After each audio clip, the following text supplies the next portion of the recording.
Tänään meillä olisi maisteluvuorossa Valion uudet Balance proteiinirahkat ja proteiinivanukkaat. Ja nämä on tosi vähän kaloriset, sokerittomat, melkein rasvattomat. Ja tää sarja on mulle ainakin itselle ihan tuntematon ja uutuus.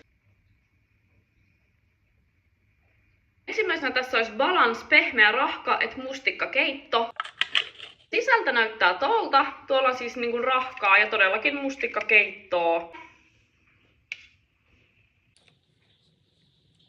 On hyvä. Tää on hyvin klassinen makuyhdistelmä. Maistuu todellakin mustikkakeitolle. Vahva mustikan tuoksukin tulee tästä. Maistan ihan yksittäin tuota mustikkakeittoa. Jep, se on hyvä.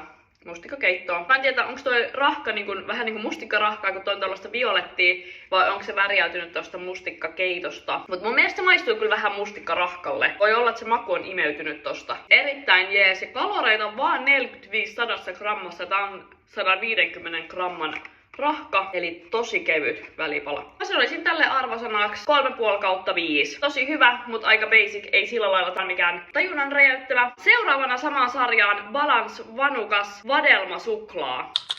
Ruskea vanukas löytyy sieltä. Aika tällainen juokseva. Ei ole mikään sellainen hirveän jäykkä, mutta selkeästi kuitenkin vanukas eikä mikään jogurtti.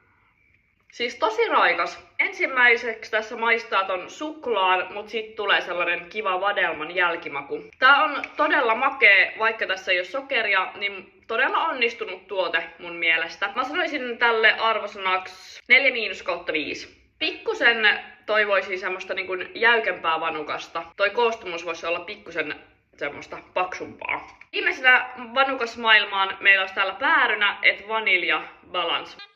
Täältä löytyy tällainen vaniljan värinen, ehkä jopa vähän vaalean vihreä vanukas. Aika tällainen löysä. Mutta täällä näyttäisi olevan vähän tällaisia pisteitä. Onko nämä nyt vaniljan siemeniä vai päärynästä olevia hippusia? Todella hyvä. Maistuu voimakkaasti mun mielestä päärynälle. Tulee ehkä vähän mieleen sellainen villevallaton päärynäjäätelö. Sanotaan tällekin arvosanaksi 4/5. Todella maistuva, maukas, herkullinen, mutta aavistuksen voisi olla vanukasmaisempi koostumus. Kokonaisuudessaan sanoisin kyllä tälle uudelle sarjalle ehdottomasti hitti. Oikein hyvä tuotesarja. Menee jatkoon. Muista laittaa mun kanava tilaukseen, niin näet maisteluita kaikista uutuuksista.